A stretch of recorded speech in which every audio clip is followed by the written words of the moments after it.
lukis. Aku boleh lukis muka ustaz tu macam mana. Memang jelas lah. Memang jelas.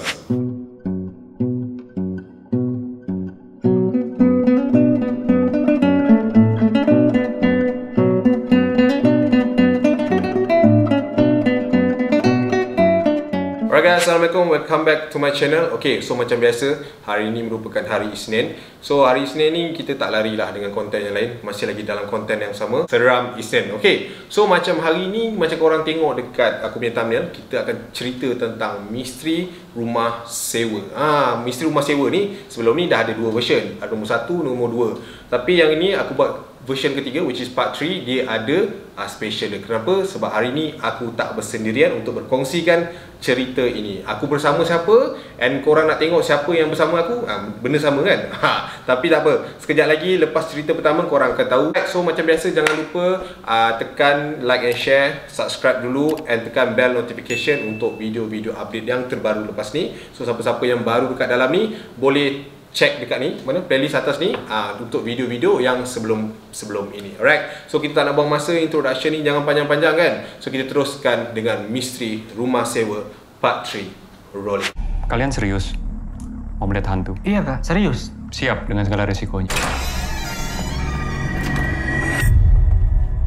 Sepertinya kita harus berpencar, karena hantu nggak akan muncul kalau rame.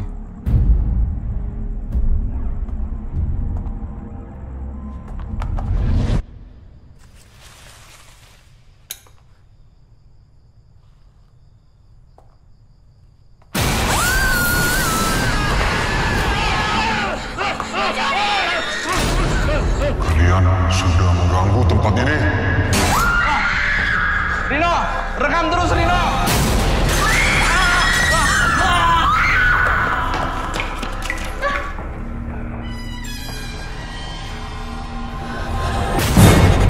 Macam biasa, sebelum starting video ni aku nak disclaimer lah, macam biasa semua orang tahu.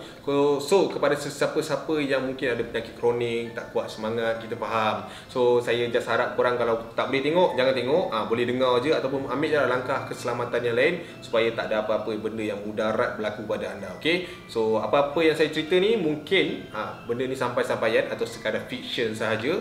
And ya, kita tak tahu mungkin kesahihan dia jauh mana. Just anggap benda ni sebagai hiburan and just enjoy the show. Okay, so untuk cerita yang pertama, ni dia berlaku kepada rakan aku sendiri. Masa tu dia ni nginap dekat satu rumah sewa. Dia ni pelajar dekat area Kuala Sungai Baru sana, kat area Melaka Kuala Sungai Baru tu. Dia tak banyak pun college, dia ada 1 ke 2 tak silap aku, tapi yang Islam sikit tu lah. Dia stay kat situ. So dekat rumah sewa ni, sebelum tu orang taman tu ada bercakap tentang macam kewujudan satu wanita yang seumpama dengan Cik Pon lah dekat area-area situ. Tapi disebabkan diorang ni pelajar baru, so tak ada lah apa-apa orang kata tanggapan yang negatif terhadap rumah tu. Diorang just macam, okay, aku masuk sebab aku nak duduk untuk tempat aku belajar, macam tu. So pada mulanya diorang masuk macam biasalah, macam tak ada apa-apa pun yang jadi. Diorang ada 4 orang ketika itu, aku pun tak ingat. Tapi yang cerita kat aku ni Mimi nama dia.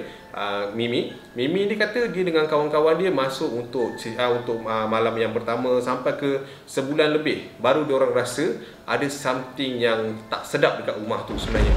So rumah tu dia kata macam setiap kali kalau diorang balik over pukul 12, nampak rumah tu seperti bercahaya daripada jauh.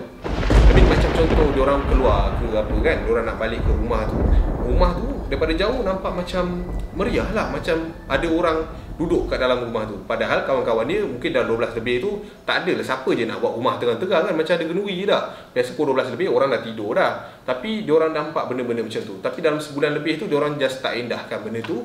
Sampailah ada satu kejadian ni membuatkan diorang macam okay, apa yang budak-budak taman tu cerita pasal Cik Pon tu betul. Cerita dia bermula macam ni. Ketika Mimi tu balik ke rumah and dia masuk ke rumah macam biasa dengan kawan-kawan dia yang lain, dia terdengar ada something yang apa tu? Bunyi luar. Ya boleh tu. Teruskan? Okey, dia orang kata masa dia orang nak masuk rumah tu, dia orang terdengar satu bunyi yang macam daripada dapur tu ada something yang terlanggar, macam tu. So macam Diorang tak assume apa-apa tau. And biasalah dah 4 orang perempuan duduk kat situ, siapa je berani nak pergi belakang, pergi check apa semua kan. Takut-takut ada maling ke apa. So diorang pun keluar. And diorang nak tengok daripada belakang. So masa diorang keluar rumah tu, diorang pergi kat belakang. Diorang pergi dekat belakang rumah diorang and pergi check lah, tengok ada apa-apa ke, tak ada apa-apa ke. And ternyata time tu cuma ada satu pasu diorang yang tak pun beralih daripada satu tempat di bahagian atas rumah tu lah. So diorang pun macam siapa yang alihkan benda ni kan? Kalau orang mesti kita boleh nampak dia, takkan laju sangat diorang boleh lari. So diorang pun macam dah fikir bukan-bukan lah. So diorang pun masuk. Masa diorang masuk tu, diorang rasa macam ada something wrong di antara mereka berempat. Kenapa? Masa diorang masuk tu, dekat cermin rumah dia, diorang nampak ada 5 kaki dekat sana. Faham tak? So masing-masing ambil inisiatif untuk berkumpul, duduk masing-masing dalam tempat yang sama. Masa tu diorang berkumpul dalam hall, diorang kata. Diorang duduk dekat ruang tamu tu, and diorang terdengar seperti ada benda sedang berlari dekat belakang dapur diorang. Macam loteng. Kalau rumah orang panggil loteng kan. So diorang kata kat belakang tu ada bunyi. So dan tu Mimi cakap, tak ada apa, dia nak gurau je tu. Dia kata macam tu. So Mimi tu pun bangun. Dia pergi check kat pintu belakang tu. Dia dengar ada orang ketuk dekat belakang tu. Tom tom tom tom tom. Tom tom tom tom tom. Kak Mimi, buka pintu Kak Mimi. Tom tom tom tom tom. Kak Mimi, buka pintu Kak Mimi. Dan tu si Mimi ni dah jam lah. Kalau budak-budak tu punya suara dekat luar, siapa budak-budak yang masuk dengan dalam rumah dengan dia? Macam tu. Lepas tu dia pun pergi tinjau dekat area cermin belakang rumah dia. Dia pun tinjau. Kita nampak ada satu sosok tubuh wanita yang sedang membelakangi dia. Wah, time tu dia dah tak sedar hati. Dia pun menjerit dan dipanggil kawan-kawan dia semua datang. And kawan-kawan dia datang, dia nampak kawan-kawan dia daripada depan macam ramai-ramai nak pergi ke dapur, tapi dalam keadaan sama pintu tu masih lagi diketuk and nama dia masih lagi dipanggil. Kalau kau jadi tempat dia, kau nak percaya yang mana? Kau nak buka pintu tu ke ataupun kau nak pergi dekat ruang tamu tu, kau nak tunggu yang tu? So Mimi time tu dia pun buka pintu tu. Masa dia buka pintu tu, dia terdengar ada something yang mengilai sangat kuat and ketawa bunyi macam tu. Lepas tu budak-budak ni pun apa lagi? Hara lah. Masa dia nak keluar daripada rumah tu, barulah dia orang perasan. Rupanya dekat dalam rumah tu ada satu balang yang dekat bawah peti ais diorang tu. Diorang nampak ada satu balang. Kat dalam balang tu ada jari man, besar ni. Tu diorang kata sebelum tu adalah benda-benda kurafat. Benda-benda kurafat yang diamalkan oleh tuan rumah yang sebelum tu. And salah seorang daripada diorang dah buka pun sebenarnya botol tu and tengok apa dekat dalam tu. Sebab tu lah benda tu datang duk kacau-kacau. And pada malam tu juga salah seorang daripada diorang, Ayu, telah pun kena, macam mana orang kata, histeria. Dia menjerit-jerit sebab dia nampak ada satu bentuk perempuan sedang bertinggik di belakang badan Kak Mimi tersebut. So diorang pun berlari. Macam jelah perempuan kalau dah ramai-ramai mesti diorang lagi serabut kan. Masa diorang jerit-jerit apa semua, diorang keluar daripada rumah and diorang menangis tak tahu buat apa. And diorang kata time tu sampai ke pagi jugalah diorang tak tahu nak buat apa. Kalau nak keluar rumah, member dia sedang kena rasuk kat dalam, yang seorang lagi kena tinggik, yang tinggal lagi 2 ni nak buat apa? So the ending of the story, tunggu sampai siang besok and ada seorang datang lelaki lalu kat depan rumah dia and diorang minta tolong. And time tu yang kena rasuk tu pun dah tak jadi apa, yang kena tindih tu pun dah pingsan. Macam tu lah. So diorang bawa diorang ke satu tempat untuk dirawat. And sampai ke sudah, diorang baru jumpa lah yang botol yang ada jari tu. Dan kat situ lah diorang membasmi the rumah. And itulah cerita tentang rumah sewa yang berada dekat area Kepala Sungai Baru sana. So kepada siapa-siapa ni, kalau nak buat collection, mungkin nak buat patung ke, buat kitchen ke, tak kisah. Tapi kalau jari orang, jangan simpan. So macam tu je untuk cerita yang pertama. Korang mesti just nak tunggu untuk cerita yang kedua. So aku rasa biar orang yang temankan aku ni bercerita untuk cerita yang kedua. Hey guys, Assalamualaikum. Nama aku Ashraf. So aku akan ceritakan tentang pengalaman aku ditindih dekat rumah sewa aku. So bila start cerita ni, cerita ni jadi bila aku daripada Melaka. Aku sampai KL dalam pukul 3-4 pagi macam tu. Okay, so balik tu aku penat gila sebab penat drive kan. Sebab aku seorang je drive balik daripada Melaka tu. Penat. Lepas tu aku memang dengan seluar jean, dengan baju memang bag aku yang campak dalam bag kan. Dan aku terus tidur. Dan tu aku ingat aku lah dalam pukul 4.30 nak ke 5 macam tu lah. 4.30 nak ke 5 macam tu. So aku pun dengan macam tak kisah, aku terus tidur dengan tak basuh kaki apa semua, terus tidur sebab marah sangat. Aku ada mimpi. Aku ada 3 mimpi. Kau pernah tak mimpi dalam mimpi? Faham? Kau bangun daripada mimpi. Kau rasa macam kau dah bangun tapi sebenarnya tu mimpi lagi kan. Faham? So aku bangun daripada mimpi tu. Memang aku rasa aku boleh gerakkan diri aku semua. And aku bangun je aku nampak satu lembaga hitam yang dia tengah usah aku. So aku pun dalam tu aku cuba halau dia dengan aku baca ayat kursi, aku baca semua tu lancar dalam tu lepas pada tu aku pengsan and bangun ni semula. Maknanya first tu kau rasa macam kau dah bangun? Dah bangun, siap aku boleh halau hantu tu lagi. Tapi hantu tu makin kat aku and then aku pengsan. Kali kedua aku bangun tu, aku nampak benda yang sama. Tapi kali ni aku dapat lari, aku dapat buka pintu bilik aku dapat lari ke ruang tamu. Sampai ke ruang tamu aku panggil member aku kan, rumah ni. Aku panggil tapi yang keluar bukan member aku, yang keluar ada 2 orang ustaz. Dua orang ustaz pakai jubah warna kelabu, kopiah warna hijau. Diorang masuk tu, diorang tak cakap banyak. Diorang just diam. Lepas tu dia macam tengok keliling rumah aku. Lepas tu aku perasan macam ada banyak warna hitam yang kat sekeliling aku. Tapi diorang buat tak tahu. Cuma diorang ada satu je cakap rumah ni tak ada apa-apa pun. Cuma cakap. Tapi aku, kalau aku pandai lukis, aku boleh lukis muka ustaz tu macam mana. Kau memang jelas lah. Memang jelas. Tapi dia ada 2 orang ustaz cakap kan. Tapi yang ustaz yang masuk tu, satu yang depan dia. So yang belakang aku tak nampak muka dia. Aku nampak yang depan dia. Kau berhadapan yang depan tu lah. Sebab dia macam, aku dekat sini. Memang betul ni rumah aku. Aku kat sini. And ustaz semua tu dekat pintu. And aku nampak macam banyak lembaga hitam yang ada kat sekeliling aku. Tapi aku just pandang tepat je kat ustaz tu. Faham. Alright, so lepas tu sebab pada tu ustaz tu cakap tak ada apa-apa. Dia keluar, benda tu datang kat aku pengsan dia sekali. And bangun kali ketiga. Bangun kali ketiga, aku keluar bilik aku. Ni first bangun kali ketiga dah tak ada. Ini betul kau bangun lah? Tak, mimpi lagi. Mimpi lagi. Kali ni lembaga yang dekat yang aku bangun tidur dah tak ada dalam bilik aku. Aku keluar pun aku tiba macam nampak meriah macam satu family. Satu family yang aku tak kenal. Memang tu aku macam padahal ni sekarang berlaku dekat area sini. Kali ketiga tu kau bangun kau ke sini lah, ke depan ni. Ke depan ni aku tengok satu family yang aku tak kenal langsung. Macam tiba-tiba datang rumah aku macam budak-budak boleh lagi. Aku macam ni kau rumah siapa ni macam tu lah. Family siapa ni rumah aku? Ni family siapa kan? So aku macam aku bagi tahu diorang yang aku cakap aku nampak lembaga hitam semua kan. Diorang usia aku lama diorang belah. Tapi tak ada belah lagi ke apa. Diorang tu macam bangun Ciao. Lepas pada jam benda tu datang balik aku. Aku pengsan and yang ni aku bangun dia live. Aku dah tak boleh nak bergerak. Aku just mampu gerakkan mata. And aku dalam masa yang sama aku terfikir aku kena tindih ke ni. So aku beranikan diri sebab aku dah macam menyarap macam ni. Kau masa tu aku badan macam ni lah. Sedangkan aku tidur macam ni. Tapi masa kau bangun kali ketiga tu kau dah terbaring macam tu? Lepas tu aku just mampu gerakkan mata aku cuba beranikan diri untuk pandang ke belakang aku nak tengok siapa yang tindih tapi tak ada apa-apa lah. Lepas tu aku rasa aku just orang cakap apa, nak baca benda tu mulut tak terbuka, just mampu baca dalam hati. Itu pun tergagap-gagap macam tak mampu aku. Sebab otak kita yang gerak kan tu kan. So aku tak tahu apa jadi. Lepas tu aku rasa pengsan ke apa tak sure. And then bangun. Mungkin aku selamat sebab tentu nak dekat subuh. Sebab kau pun cakap tadi pukul 5 lebih kan? Pukul 5 lebih. Mungkin tentu azan subuh yang selamatkan aku lah. Ya, mungkin aku rasa macam benda tu memang ada. Tapi aku tanya kau sebab benda tu datang dalam 3 mimpi kau. Betul tak? 3 kali. 3 kali aku bangun tidur. Tu bangun tidur kan.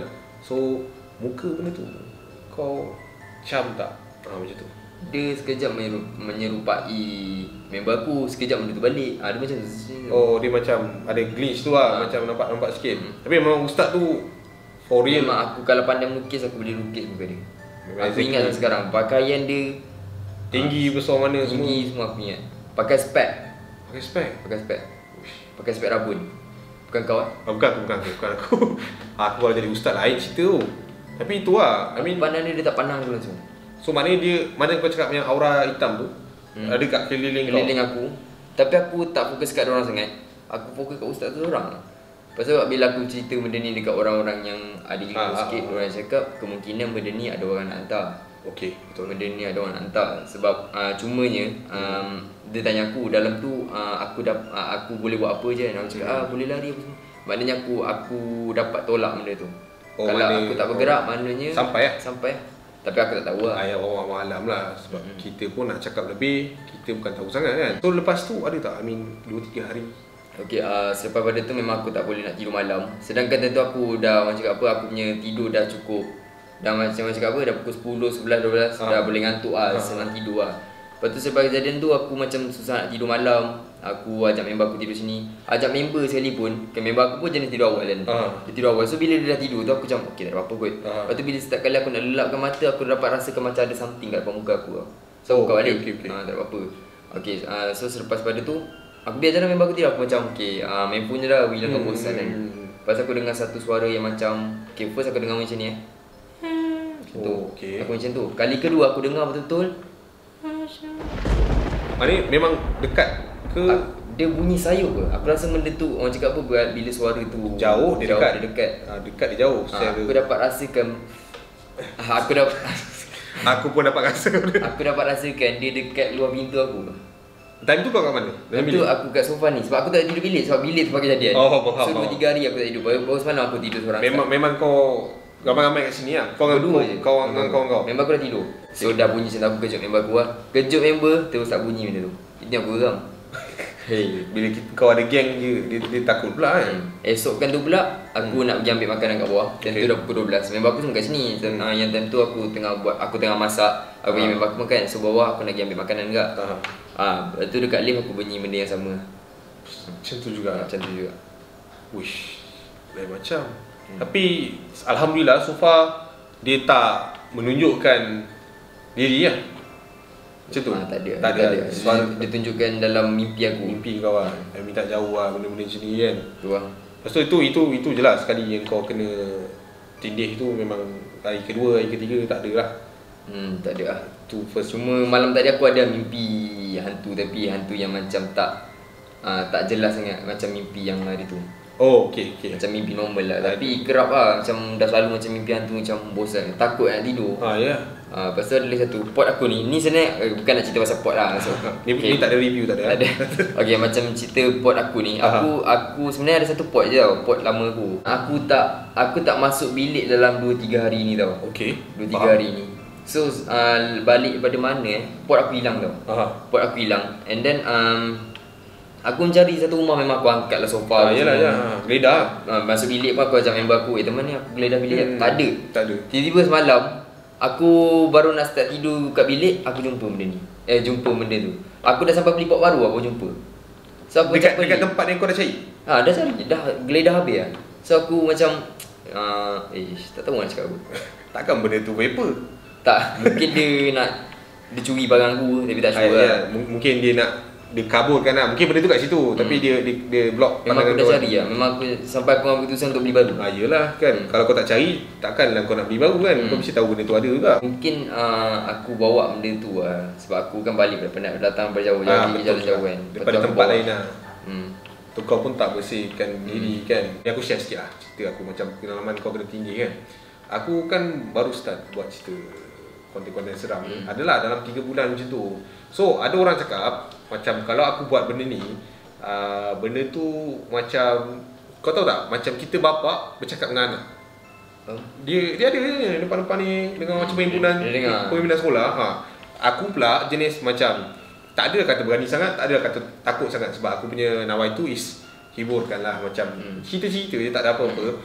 Sampai satu malam tu, aku rasa itu starting aku kena ganggu sampai ke tahap yang hari tu lah last. Satu malam tu aku pun macam dalam orang pukul 3 je tu. Aku dah siap konten kan. Tapi malam tu memang time aku cerita tu aku rasa tak best lah. Memang dia punya aura tu rasa sakit lah macam tu. Aku rasa panas macam tu kan.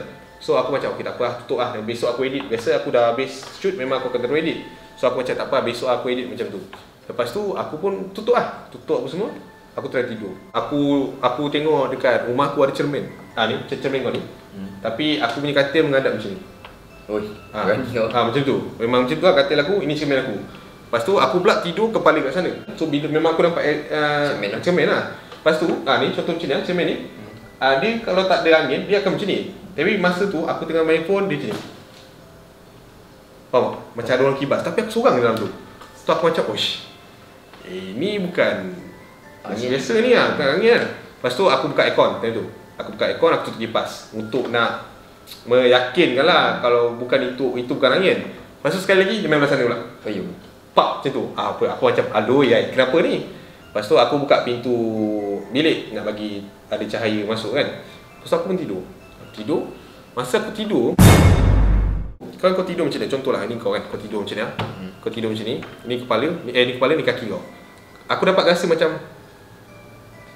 faham? Rambut. Kau bukan rambut, dia macam ada satu benda yang macam tu. Macam angin lalu. Macam tu. Aku terus buka mata. Time tu aku punya ni dah shaky tau. Tapi aku rasa kat sini memang tak boleh nak kau baring. Jadi aku macam ni gigil. Yang ni aku tak boleh nak gerak. Lepas tu time tu aku punya nafas macam ni je. Aku macam tu. Sampai tahap macam tu. Aku hembus kat sini tak boleh. Tak ada. Aku macam, apa hal ni? Lepas tu aku kelip mata apa semua. Lepas tu aku macam ngonta-ngonta lah. Lepas tu sekejap lagi aku dengar azan. Kan sebelum azan kan dia orang ada baca sikit kan. Lepas tu baca sikit aku dah rasa aku dah boleh, nafas aku dah sampai. Tu masa azan tu aku rasa macam tu. Terusnya aku melompat daripada katil, keluar, aku terus cari air. Aku ni, lepas tu aku terduduk agak dapur. Lepas tu aku minum air apa semua. Lepas tu aku tengok dekat dalam bilik aku tu. Lepas tu aku nampak macam ni. Macam bawa orang belah. Aku macam, oi, seminggu lah aku tak tidur bilik tu. Lepas tu aku panggil member aku yang Darul Syifa ni, yang ubat ni, pergi tengoklah apa. Dia cerita aku pasal tu lah. I mean, cerita yang kau cerita ni, setiap kali kau cerita pasal benda-benda macam ni, kau macam keluarkan satu aura. I mean, something yang kau kuatkan dia. Macam tu. Lepas tu dia kata benda ni suka bila kau bercerita. Dia kata tapi dia orang tak boleh sentuh kau. Dia kata macam tu. Kalau dia nak sentuh kau, dia kena jadi macam kau. Maksudnya dia akan menjelma and dia akan jadi macam contoh kan, kau nampak aku tapi aku tak kat sini. Itu dia boleh sentuh kau. Tapi kalau macam dia dekat alam dia, kau ni dia tak boleh touch kau, dia kata macam tu. Lepas dia kata kau jangan risau, dia orang semua kat luar je. Kau bayang terms dia 2 orang. Bukan dia tau. Dia orang. So maknanya ramai kan. bukan satu lah kan kat luar tu. Tapi macam tu je lah. Aku macam tak tahu lah nak cakap macam mana benda-benda macam ni. Mungkin sebab nama kita sama tu. So dia suka. Ni sebab aku ada kat followers aku yang ada DM. Kau pernah dengar channel Kupi Go? Ya, Ikram Kupi Go ya. Dia dah stop buat cerita seram. Ya betul. Sebab dia kena cakap. Ya. Tangan dia tu. Aku ada. So budak tu cakap mungkin aku kena ni sebab aku ada buat podcast baru-baru ni. Tu lah aku tak sure. Aku pun banyak juga orang cakap pasal tu. Macam Ikram kan. So aku stop dalam jangka masa yang singkat. Kawan aku tu pun cakap kalau boleh stop sekejap. So aku stop dalam seminggu. So aku try buat. Ada sekali tu, ni lampu softbox aku ni. Ini last lah yang aku kena. Tengah shoot, padam. Tu, nampak aku ketik. Off. Aku seorang kan? Macam ni. Lepas tu kau apa? Lain asyik. Dalam footage tu, aku tunjuk lah. Tengah cakap, pintu ni tutup kan. Macam dalam tutup pintu. Aku punya dialog kan tu, aku tengah cakap pasal sekolah. Aku cakap, Pak Guard sekolah, okay, bila kau jalan macam ni, tingkap kat sini betul kan? Aku cakap, cuba korang bayangkan dekat tingkap tu ada benda yang sedang intai korang. Ayat aku macam tu. Mata aku tiba-tiba pergi pandang tingkap tu, lampu padam. Ayo. Terus aku lari, buka pintu, mak aku tanya, kenapa? Lepas tu aku cakap lampu padam. Lepas tu mak aku cakap apa? Kau tengah buat cerita hantu ke? Aku cakap, dia datang tu. Aku punya pattern. So aku pergi masuk lah. Mula-mula aku ingat plug tak jejak kan. So kalau plug jejak mungkin just incident je lah. Aku tengok plug macam ni lah, okey je. Lepas tu aku tengok tu, wow. Lepas tu aku stop dalam seminggu je tu. Lepas tu dah aku buat macam baca-baca sikit. Kata starting tu 3 cool lah. Tu paling powerful pun sebenarnya. So macam tu lah. Habis. So far Alhamdulillah tak ada apa-apa yang jadi. Kau pun okey lah. Tak ada apa-apa. Dia dah ada apa-apa kat situ. So rasanya sampai sini je kot kita punya perkongsian untuk malam ni. Alright, so terima kasih sebab teman aku pada malam ni. Aku by the way, kita orang kita dalam buat video. Betul. Baru berjumpa. Kita nak cerita sikit kan. Aku dengan Acap kenal 2015, 16. Lebih kurang lah. Lebih kurang itu lah. Tapi kita orang kenal dekat alam Sokmed. Sokmed. Ini bukan nak naik siapa-siapa. Ni Instagram. Kita orang kenal daripada situ and kita orang pun dah lalui video-video hodoh. Ikut kan? Kau simpan lagi video? Ada tu kat Instagram aku. Kau Yang tunjuk. Tu aku. Kan. Aku biarkan. Jap. Kau tak tidur lagi ke? Aku tengok kau tiap-tiap malam jaga. Kak Syaf. Tak apalah. Kau tidurlah dulu. Aku nak kejar Laila ni. Laila? Laila mana kau kejar ni? Lailatul Qadar, wahai sahabat. Lailatul Qadar, wahai sahabat. Ya Allah, ya Rabbi, ya Allah, ya Rabbi. Tapi itulah, kalau tak ada yang tu tak ada kedai ni kan. Betul. 5 tahun baru first time jumpa and terus shoot content macam ni macam wow. Sebab mungkin kita punya expectation mungkin aku akan shoot final dengan kau. Tapi rupanya macam ni. Betul. Padahal sebelum ni banyak kali plan kan, tapi banyak clash. Dia kadang-kadang dia plan, dia busy. Kadang-kadang bila dia ada plan, aku pula tak boleh nak turun sini. Tapi mungkin Vine tu tak boleh nak bagi kita kerjasama. Mungkin konten macam ni, itu hikmah dia mungkin. So sampai situ je lah. I see you. Assalamualaikum.